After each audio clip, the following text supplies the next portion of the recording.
Sétimo ano, então nós vamos agora para a nossa terceira aula sobre as grandes navegações.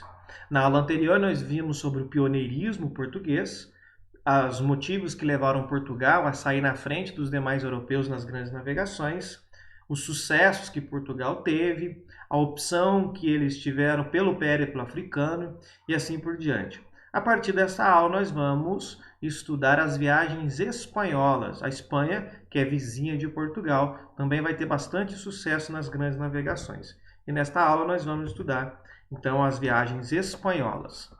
Bem, a Espanha, comparada inclusive com Portugal, vai ter uma unificação tardia, ou seja, a Espanha, enquanto um Estado nacional, demora um pouco mais de tempo para nascer. Isto porque, assim como aconteceu com Portugal, os mouros ocupavam o território espanhol.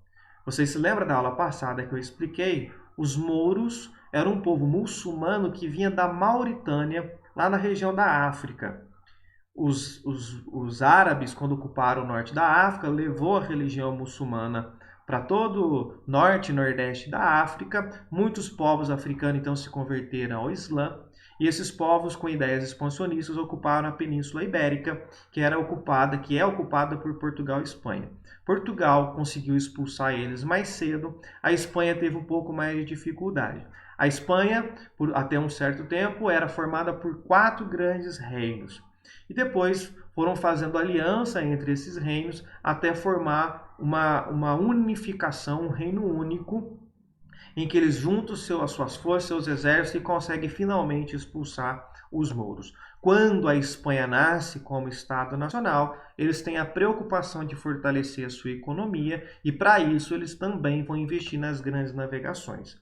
A primeira viagem que a Espanha investiu vai ser feita pelo navegador Cristóvão Colombo, um italiano que vai trabalhar para a coroa espanhola.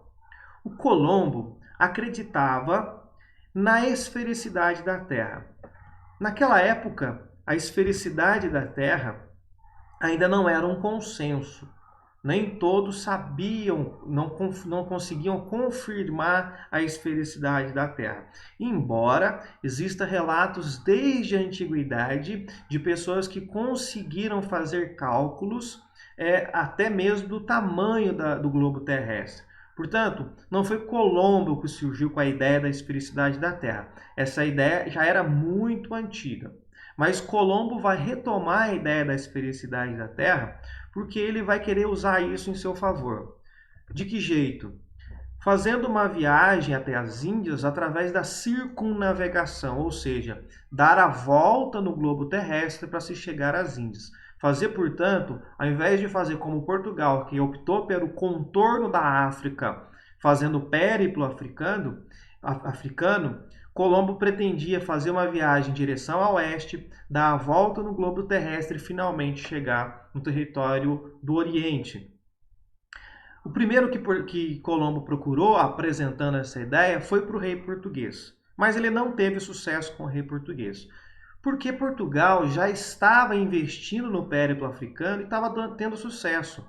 Então não fazia sentido Portugal tentar um outro caminho, arriscar um outro caminho, sendo que aquele que eles estavam fazendo, contornando a África, já estava dando certo. Então Portugal rejeitou a proposta de Colombo. Colombo então segue para a Espanha e lá na Espanha ele recebe autorização da rainha Isabel de Castela para fazer então a viagem de circunnavegação. Ele vai sair com 3 navios no dia 3 de agosto de 1492 e vai chegar no dia 12 de outubro de 1492, chegando na América Central. E aqui tem um ponto muito importante. Quando Colombo chega na América Central em 12 de outubro de 1942, ele acreditava ter chegado às Índias. Por isso, ele nomeou, e nós usamos esse termo até hoje, os nativos da América de índios. Portanto, aqui, essa nomeação dos nativos da América de Índio se deu por conta de um erro geográfico da parte de Colombo. Colombo acreditava que tinham chegado verdadeiramente às Índias. Veja, o Colombo acreditava na esfericidade da Terra, mas ele não tinha ainda noção do tamanho dessa esfera. Portanto, quando ele chegou na América Central, para ele já tinha conseguido dar a volta no globo terrestre e já tinha atingido o território das Índias. Portanto, faltava ter uma noção do tamanho da esfericidade da Terra. Portanto, ele chega num território novo, mas alguns historiadores apontam que ele morreu acreditando que havia simplesmente chegado às Índias e não num território novo. Algo que vai se confirmar mais tarde, que de fato não era as Índias e sim um território novo. Algumas décadas mais tarde, em 1519, vai ser a vez do navegador português, o Fernão de Magalhães, que, embora português, estava trabalhando para a coroa espanhola, partiu então para a primeira viagem de circunnavegação. E aí sim, já se sabia que a terra encontrada por Colombo era um território novo, portanto precisava então contornar o território africano para poder fazer a viagem finalmente de circunnavegação e chegar no território do Oriente. Vai sair então com 5 navios e 265 marinheiros. A viagem vai durar 3 anos e em 1522 chegou apenas um navio com 18 marinheiros. Todos os outros morreram durante a viagem, inclusive o Fernão de Magalhães, que morreu um ano antes de completar a viagem.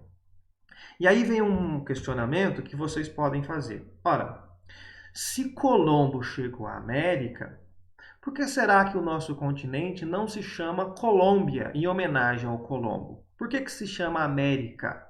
E a resposta é muito simples. Surgirá um navegador também chamado Américo Vespúcio.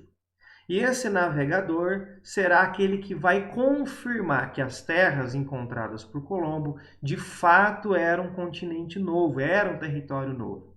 E ele, como tinha uma boa comunicação na Europa, escrevia muitos livrinhos, escrevia livretos narrando as suas aventuras, ele era bastante famoso na Europa.